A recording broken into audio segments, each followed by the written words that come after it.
ಒಂದ್ ಕಾಲದಲ್ಲಿ ಈ ತಂಡದ ಹೆಸರೆತ್ತಿದ್ರೆ ಸಾಕು ಎಲ್ಲರೂ ಆಡ್ಕೊಳ್ತಿದ್ರು. ಈ ಸಲ ಕಪ್ ನಮ್ದೇ ಅನ್ನೋದು ಕೇವಲ ಒಂದು ಜೋಕ್ ಆಗಿ ಉಳಿದಿತ್ತು. ಹರಾಜಿನಲ್ಲಿ ತಪ್ಪು ಮಾಡೋದು, ಮೈದಾನದಲ್ಲಿ ಎಡಬೋದು, ಇದೇ ಈ ತಂಡದ ಹಣೆ ಬರಹವಾಗಿತ್ತು. ಆದರೆ 2026ರ ಈ IPL ಹಂಗಾಮದಲ್ಲಿ ಏನೋ ಒಂದು ದೊಡ್ಡ ಬದಲಾವಣೆ ನಡೆದಿದೆ. ನೀವು ನಂಬ್ತಿರೋ ಇಲ್ವೋ, ಚರಿತ್ರೆಯಲ್ಲಿ ಮೊದಲ ಬಾರಿಗೆ ವಿರಾಟ್ ಕೊಹ್ಲಿ ಮೈದಾನದಲ್ಲಿ ಫೀಲ್ಡಿಂಗ್ ಮಾಡದೆ ಬೆಂಚ್ ಮೇಲೆ ಕುಳಿತಿದ್ದಾರೆ. ಆದರೂ ಈ ತಂಡ ಈಗ ಎದುರಾಳಿಗಳ ಪಾಲಿಗೆ ಸಿಂಹ ಸ್ವಪ್ನವಾಗಿದೆ. ಸೋಲನ್ನೇ ಕಾಣದ ಅಜೇಯ ಶಕ್ತಿಯಾಗಿ ಹೊರಹೊಮ್ಮಿದೆ. 18 ವರ್ಷಗಳ ಕಾಲ ಕಾಯಿಸಿದ ಆ ಕಪ್ ಈಗ ಈ ತಂಡದ ಕಪಾಟಿನಲ್ಲಿದೆ. ಇದು ಕೇವಲ RCB ಅಲ್ಲ, ಇದು ಹೊಸ RCB. ಅಷ್ಟಕ್ಕೂ ಈ ಹೊಸ RCB ಬದಲಾಗಿದ್ದು ಹೇಗೆ? ಹೊಸ RCBಯ ಮುಂದೆ ಬಲಿಷ್ಠ ತಂಡಗಳು ಮಂಕಾಗ್ತಾ ಇರೋದು ಹೇಗೆ? ರಜತ್ ಪಾಟಿದಾರ್ ನಾಯಕತ್ವದಲ್ಲಿ ತಂಡ ಹೇಗೆ ಬದಲಾಯಿತು? ವಿರಾಟ್ ಕೊಹ್ಲಿ ಫಿಟ್ನೆಸ್ ಬಗ್ಗೆ ಇರುವ ಆ ಆತಂಕಕಾರಿ ಅಪ್ಡೇಟ್ ಏನು? ದಿನೇಶ್ ಕಾರ್ತಿಕ್ ಅನ್ನುವ ಮಾಸ್ಟರ್ ಮೈಂಡ್ ಈ ತಂಡದ ಹಿಂದಿರುವ ಅಸಲಿ ಶಕ್ತಿಯ ಎಲ್ಲವನ್ನ ತೋರಿಸ್ತೀವಿ. ಸ್ನೇಹಿತರೆ ನಮಸ್ಕಾರ, ಚರಿತ್ರೆಯ ಮತ್ತೊಂದು ವಿಡಿಯೋಗೆ ನಿಮಗೆಲ್ಲ ಪ್ರೀತಿಯ ಸ್ವಾಗತ.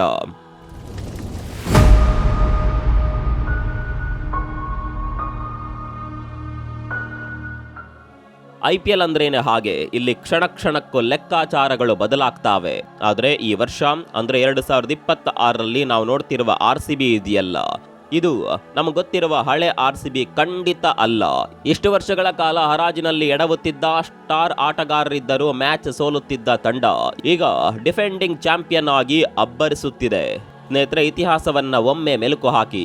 IPL ಇತಿಹಾಸದಲ್ಲಿ RCB ಅಂದ್ರೆ ಏನು? ದೊಡ್ಡ ದೊಡ್ಡ ಸ್ಟಾರ್ಗಳು, ಜಗತ್ತಿನ ಬೆಸ್ಟ್ ಬ್ಯಾಟರ್ಗಳು, ಆಕಾಶ ಮುಟ್ಟುವ ಫ್ಯಾನ್ ಬೇಸ್. ಆದರೆ ಕೈಯಲ್ಲಿ ಮಾತ್ರ ಶೂನ್ಯ. ಹರಾಜಿನ ಸಮಯದಲ್ಲಿ ಯಾವ ಆಟಗಾರನನ್ನ ತೆಗೆದುಕೊಳ್ಳಬೇಕು ಅನ್ನುವ ಗೊಂದಲ, ಮೈದಾನದಲ್ಲಿ ಬೌಲರ್ಗಳ ವೈಫಲ್ಯ, ಇದೇ RCBಯ ಶಾಪವಾಗಿತ್ತು. ಆದರೆ 2025ರ ಆ ಒಂದು ಗೆಲುವು ಎಲ್ಲವನ್ನ ಬದಲಾಯಿಸಿ ಬಿಟ್ಟಿದೆ. 2026ಕ್ಕೆ ಬರುವಷ್ಟರಲ್ಲಿ RCB ತನ್ನೆಲ್ಲ ಹಳೆ ತಪ್ಪುಗಳನ್ನ ತಿದ್ಕೊಂಡಿದೆ. ಹಿಂದೆಂದು ಕಾಣದಂತಹ ಒಂದು ನಿಗೂಢ ಶಾಂತತೆ ಈಗ ತಂಡದಲ್ಲಿದೆ. ಈ ತಂಡ ಈಗ ಕೇವಲ ಗೆಲ್ತಾ ಇಲ್ಲ, ಬದಲಾಗಿ ಎದುರಾಳಿಗಳನ್ನ ಧೂಳಿಪಟ ಮಾಡ್ತಾ ಇದೆ. ನೀವು ಗಮನಿಸಿರಬಹುದು, ಈ ಬಾರಿ RCB ತಂಡದಲ್ಲಿ ವಿದೇಶಿ ಆಟಗಾರರಿಗಿಂತ ಇಂಡಿಯನ್ ಕೋರ್ ಅಂದರೆ ಭಾರತೀಯ ಆಟಗಾರರ ಬಲ ಹೆಚ್ಚಾಗಿದೆ. ಕೃಣಾಲ್ ಪಾಂಡ್ಯ, ಭುವನೇಶ್ವರ್ ಕುಮಾರ್, ದೇವದತ್ ಪಡಿಕ್ಕಲ್ರಂತಹ ಅನುಭವಿ ಮತ್ತು ಯುವ ಆಟಗಾರರು ತಂಡಕ್ಕೆ ಬೆನ್ನೆಲುಬಾಗಿ ನಿಂತಿದ್ದಾರೆ. ಇದು RCB ಇತಿಹಾಸದಲ್ಲೇ ನಡೆದ ಅತಿ ದೊಡ್ಡ ಯೂಟರ್ನ್. ಈ ಬದಲಾವಣೆಯ ಹಿಂದಿರುವ ಮೊದಲ ಮತ್ತು ಪ್ರಮುಖ ವ್ಯಕ್ತಿ ರಜತ್ ಪಾಟಿದಾರ್. ಯಾರೋ ಊಹಿಸಿರ್ಲಿಲ್ಲ ಕಿಂಗ್ ಕೊಹ್ಲಿ ಆಡುವ ತಂಡಕ್ಕೆ ಈ ಯುವಕ ನಾಯಕನಾಗ್ತಾನೆ ಅಂತ. ಆದರೆ ಪಾಟಿದಾರ್ ಈಗ ಕೇವಲ ನಾಯಕನಲ್ಲ, ಬೌಲರ್ಗಳ ಪಾಲಿನ ಯಮಧರ್ಮರಾಯ. ಅವರ ನಾಯಕತ್ವದಲ್ಲಿ ಒಂದು ರೀತಿಯ ಸ್ಪಷ್ಟತೆ ಇದೆ. ಯಾರನ್ನ ಎಲ್ಲಿ ಬಳಸಬೇಕು ಅನ್ನೋದು ಪಾಟಿದಾರ್ಗೆ ಚೆನ್ನಾಗಿಯೇ ಗೊತ್ತಿದೆ. ಅವರು ಮೈದಾನದಲ್ಲಿ ಅಬ್ಬರಿಸುವ ರೀತಿಗೆ ಎದುರಾಳಿ ನಾಯಕರು ಬೆಚ್ಚಿ ಬಿದ್ದಿದ್ದಾರೆ. ವಿರಾಟ್ ಕೊಹ್ಲಿಯಂತಹ ದಿಗ್ಗಜನ ಸಮ್ಮುಖದಲ್ಲೂ ತನ್ನದೇ ಆದ ಶೈಲಿಯಲ್ಲಿ ತಂಡವನ್ನ ಮುನ್ನಡೆಸ್ತಾ ಇರುವ ಈ ಯುವಕನ ಕಾನ್ಫಿಡೆನ್ಸ್ ನೋಡಿದ್ರೆ ಆಶ್ಚರ್ಯವಾಗುತ್ತೆ. ರಜತ್ ಪಾಟಿದಾರ್ ಅಪ್ರೋಚ್ ಹೇಗಿದೆ ಅಂದ್ರೆ, ನಾನು ಯಾರಿಗೂ ಹೆದರಲ್ಲ, ನನ್ನ ತಂಡವೇ ಶ್ರೇಷ್ಠ ಅನ್ನುವ ತರ ಇದೆ. ಇದು RCBಯ DNA ಬದಲಾಯಿಸಿ ಬಿಟ್ಟಿದೆ. ಈಗ ನಾವು ವಿರಾಟ್ ಕೊಹ್ಲಿ ಬಗ್ಗೆ ಮಾತನಾಡಲೇಬೇಕು. 2026ರ ಈ ಸೀಸನ್ನಲ್ಲಿ ವಿರಾಟ್ ಅವರ ಒಂದು ಹೊಸ ಮುಖ ನಮ್ಗೆ ಕಾಣಿಸ್ತಾ ಇದೆ. ಮೊದಲ ಬಾರಿಗೆ ಅವರು ಮೈದಾನದಲ್ಲಿ ಫೀಲ್ಡಿಂಗ್ ಮಾಡದೆ ಕೇವಲ ಒಬ್ಬ ಬ್ಯಾಟರ್ ಆಗಿ ಬೆಂಚ್ ಮೇಲೆ ಕುಳಿತು ಪಂದ್ಯ ಆರಂಭಿಸಿದ್ದಾರೆ. ಇದು ಅಭಿಮಾನಿಗಳಲ್ಲಿ ದೊಡ್ಡ ಆತಂಕ ಮೂಡಿಸಿತ್ತು. ಅಷ್ಟಕ್ಕೂ ವಿರಾಟ್ಗೆ ಏನಾಗಿದೆ? ಸ್ವತಃ ಕಿಂಗ್ ಕೊಹ್ಲಿ ಅವರೇ ಈ ರಹಸ್ಯವನ್ನ ಬಿಚ್ಚಿಟ್ಟಿದ್ದಾರೆ. ಕಳೆದ 4-5 ದಿನಗಳಿಂದ ಅವರಿಗೆ ತೀವ್ರ ಜ್ವರ ಇತ್ತು. ಜೊತೆಗೆ ಅವರ ಮೊಣಕಾಲಿನ ನೋವು ಕೂಡ ಅವರನ್ನ ಕಾಡ್ತಾ ಇದೆ. ಆದ್ರೂ ಅದೆಂತಹ ಕೆಚ್ಚೆದೆಯ ಹೋರಾಟ ನೋಡಿ. ಜ್ವರ ಇದ್ದರೂ ಮೈದಾನಕ್ಕೆ ಇಳಿದು ಅಬ್ಬರಿಸ್ತಾ ಇದ್ದಾರೆ. ಸದ್ಯಕ್ಕೆ ಅವರು ಆರೆಂಜ್ ಕ್ಯಾಪ್ ಹೋಲ್ಡರ್. ಆದರೆ ಇಲ್ಲಿ ಗಮನಿಸಬೇಕಾಗಿದ್ದು ವಿರಾಟ್ ಕೊಹ್ಲಿ ಅವರ ಸ್ಟ್ರೈಕ್ ರೇಟ್. 2024ರಲ್ಲಿ 154 ಇದ್ದ ಸ್ಟ್ರೈಕ್ ರೇಟ್ 2026ರಲ್ಲಿ 158ಕ್ಕೆ ಏರಿದೆ. ಆಟದ ಬೇಡಿಕೆ ಬದಲಾಗಿದೆ. ಆ ಬದಲಾವಣೆಗೆ ತಕ್ಕಂತೆ ನಾನು ಕೂಡ ಬದಲಾಗಬೇಕು ಅನ್ನೋದು ಕೊಹ್ಲಿ ಅವರ ಮಂತ್ರ. ಆದರೂ ಹಿಂದಿನ ಪಂದ್ಯದಲ್ಲಿ 50 ರನ್ ಹೊಡೆದ ನಂತರ ಔಟ್ ಆದಾಗ ಅವರು ಹೆಲ್ಮೆಟ್ ಮತ್ತು ಗ್ಲೌಸ್ ಎಸೆದ ರೀತಿ ನೋಡಿದ್ರೆ ಅವರಿಗೆ ತಮ್ಮ ಪರ್ಫಾರ್ಮೆನ್ಸ್ ಬಗ್ಗೆ ತೃಪ್ತಿ ಇಲ್ಲ ಅನ್ನೋದು ಸ್ಪಷ್ಟವಾಗಿತ್ತು. ಆ ಹಸಿವು ಇದೆಯಲ್ಲ, ಅದೇ ವಿರಾಟ್ ಕೊಹ್ಲಿ ಅವರನ್ನ ಕಿಂಗ್ ಮಾಡಿರೋದು. ಸ್ನೇಹಿತರೆ, ನಿಮಗೆಲ್ಲ ಗೊತ್ತಿರುವ ಹಾಗೆ RCBಯ ಇಷ್ಟು ವರ್ಷದ ದೌರ್ಬಲ್ಯ ಅಂದ್ರೆ ಅದು ಬೌಲಿಂಗ್ ಡಿಪಾರ್ಟ್ಮೆಂಟ್. ಆದರೆ ಈ ಬಾರಿ RCBಯ ಬೌಲರ್ಗಳು ಬೆಂಕಿಯಂತೆ ಉರಿಯುತ್ತಿದ್ದಾರೆ. ಯಶ್ ದಯಾಳ್ರಂತಹ ಆಟಗಾರರು ತಂಡದಲ್ಲಿ ಇಲ್ಲದೇ ಇದ್ರೂ ಉಳಿದ ಬೌಲರ್ಗಳು ಅಬ್ಬರಿಸ್ತಾ ಇದ್ದಾರೆ. ಹೇಸಲ್ವುಡ್ ತಂಡಕ್ಕೆ ಬಲ ತುಂಬಿದ್ದಾರೆ. ಡಫಿ ಅಂತೂ ಹೇಸಲ್ವುಡ್ಗೆ ಕಾಂಪಿಟೇಷನ್ ಕೊಡ್ತಾ ಇದ್ದಾರೆ. ಮತ್ತೊಂದು ಕಡೆ ಭುವನೇಶ್ವರ್ ಕುಮಾರ್ ತಮ್ಮ ಅನುಭವವನ್ನ ಧಾರೆ ಎರಿತಾ ಇದ್ದಾರೆ. ಶ್ರೇಯಸ್ ಶರ್ಮಾ ತಮ್ಮ ಮೇಲೆ ಇಟ್ಟ ನಂಬಿಕೆಯನ್ನ ಉಳಿಸ್ಕೊಳ್ತಾ ಇದ್ದಾರೆ. ಮತ್ತೊಂದು ಕಡೆ ವಿರಾಟ್ ಕೊಹ್ಲಿ ಈಗ ತಂಡದ ನಿರ್ಧಾರಗಳಲ್ಲಿ ಅಷ್ಟಾಗಿ ಹಸ್ತಕ್ಷೇಪ ಮಾಡ್ತಾ ಇಲ್ಲ. ಅವರು ಬ್ಯಾಕ್ ಸೀಟ್ ನಲ್ಲಿ ಕುಳಿತುಕೊಂಡು ಪಂದ್ಯವನ್ನ ಎಂಜಾಯ್ ಮಾಡ್ತಾ ಇದ್ದಾರೆ. ರಜತ್ ಪಾಟಿದಾರ್ ಅನ್ನುವ ಯುವ ನಾಯಕನ ಕೆಳಗೆ ಆಡೋದನ್ನ ಅವರು ಪೂರ್ಣ ಪ್ರಮಾಣದಲ್ಲಿ ಆಸ್ವಾದಿಸುತ್ತಿದ್ದಾರೆ. ಇದು ತಂಡದ ಒಳಗಿರುವ ಈಗೋ ಸಮಸ್ಯೆಗಳನ್ನ ಸಂಪೂರ್ಣವಾಗಿ ತೊಡೆದು ಹಾಕಿದೆ. ಈ ಬಾರಿ RCB ತಂಡ ಸ್ಟ್ರಾಂಗ್ ಆಗಿದೆ ಅನ್ನೋದ್ರಲ್ಲಿ ಎರಡು ಮಾತಿಲ್ಲ. ಇದರ ಹಿಂದೆ ಇರೋದು ದಿನೇಶ್ ಕಾರ್ತಿಕ್ ಅನ್ನುವ ಮಾಸ್ಟರ್ ಮೈಂಡ್. ಆಟಗಾರನಾಗಿ ನಿವೃತ್ತಿ ಹೊಂದಿದ ನಂತರ DK ಈಗ ಮೆಂಟರ್ ಮತ್ತು ಕೋಚ್ ಪಾತ್ರದಲ್ಲಿ ಮ್ಯಾಜಿಕ್ ಮಾಡ್ತಾ ಇದ್ದಾರೆ. ತಂಡದ ಆಟಗಾರರ ನಡುವೆ ಇರುವ ಬಾಂಡಿಂಗ್, ಮೈದಾನದಲ್ಲಿ ಪ್ಲಾನ್ಗಳನ್ನ ಎಕ್ಸಿಕ್ಯೂಟ್ ಮಾಡುವ ರೀತಿ, ಇದರ ಹಿಂದೆ DK ಅವರ ಅನುಭವ ಅಡಗಿದೆ.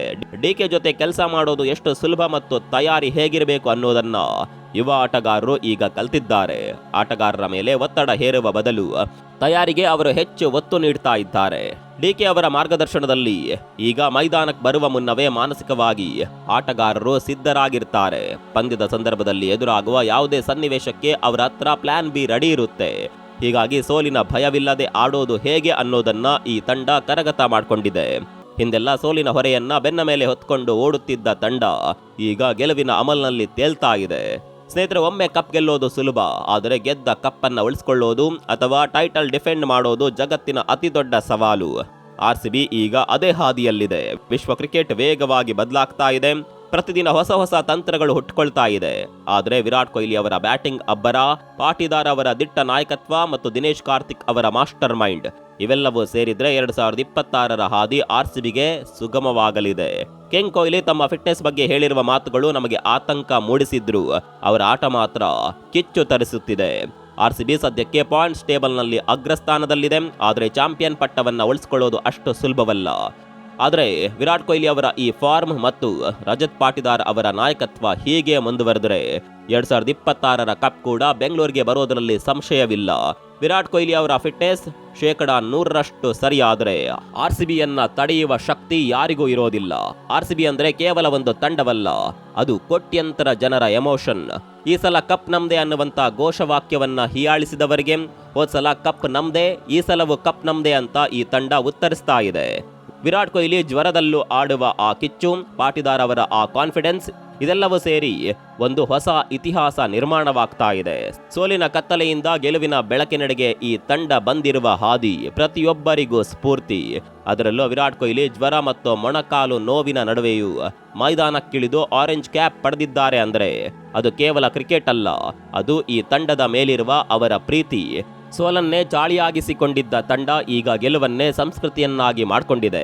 ಬೆಂಗಳೂರಿನ ಚಿನ್ನಸ್ವಾಮಿ ಸ್ಟೇಡಿಯಂನಿಂದ ಹಿಡಿದು ಜಗತ್ತಿನಾದ್ಯಂತ ಇರುವ RCB ಅಭಿಮಾನಿಗಳಿಗೆ ಈ ಬಾರಿ ಹಬ್ಬದ ವಾತಾವರಣ. ರಜತ್ ಪಾಟಿದಾರ್ ಅನ್ನುವ ಯುವಕನ ಕೈಯಲ್ಲಿ ಈ ಬೃಹತ್ ನೌಕೆ ಸಾಗುತ್ತಿರುವ ರೀತಿ ನಿಜಕ್ಕೂ ರೋಚಕ.